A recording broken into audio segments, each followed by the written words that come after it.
Hello, this is Dr. Hughes. In this short video, I'm going to go over the 2014 ACA Code of Ethics.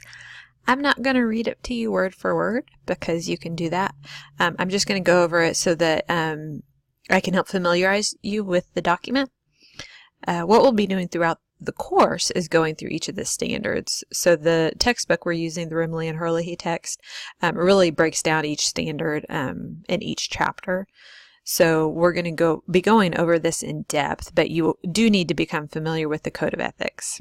I've had students ask me in the past how they are supposed to remember all the ethical codes. You can't, or all the ethical standards. You can't remember them. It is helpful, however, to be familiar with the Code of Ethics so that you can look them up when you need them. This is something you might have on hand in your office.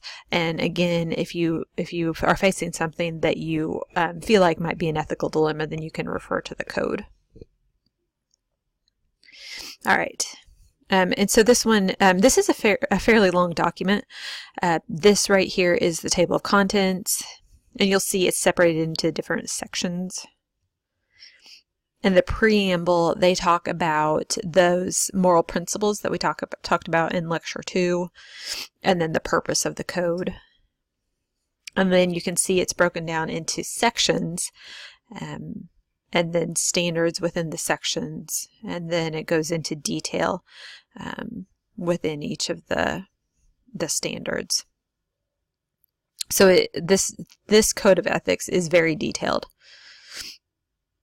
And so here's the first section, the counseling relationship. And this just talks about what your responsibility is as a counselor, what your client's rights are.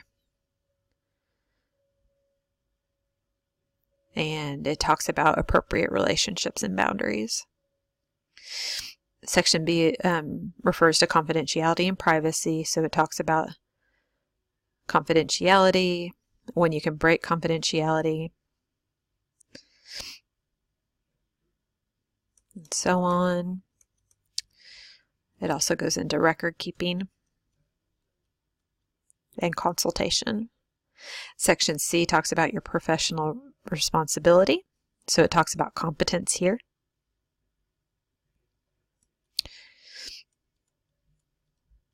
It is your responsibility to become competent to counsel most clients, although you may find yourself specializing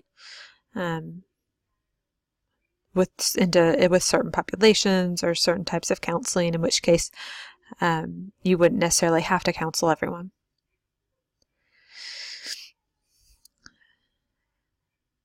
And Section D goes into relationships with other professionals. Talks about consultation and supervision a little bit. Section E looks at evaluation, assessment, and interpretation of those assessments. It also talks about diagnosis here. Down to Section F, this really goes into detail with supervision, training, and teaching. This may not be relevant to you as you start off, but you may find yourself later on in your career moving into more of a supervisory role, in which case you're still obligated to follow the Code of Ethics. So just because you don't know that there's a standard related to something doesn't mean you're not still obligated to follow it. And research and publication. Again, this may not be something super relevant to you as you start off, but it will be, or it may be later on.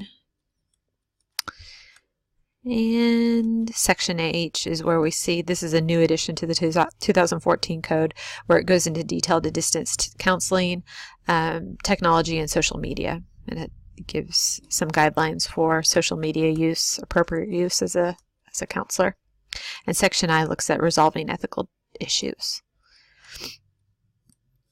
Here's your glossary of terms at the end, and an index as well to help you navigate. So yeah, that's the Code of Ethics.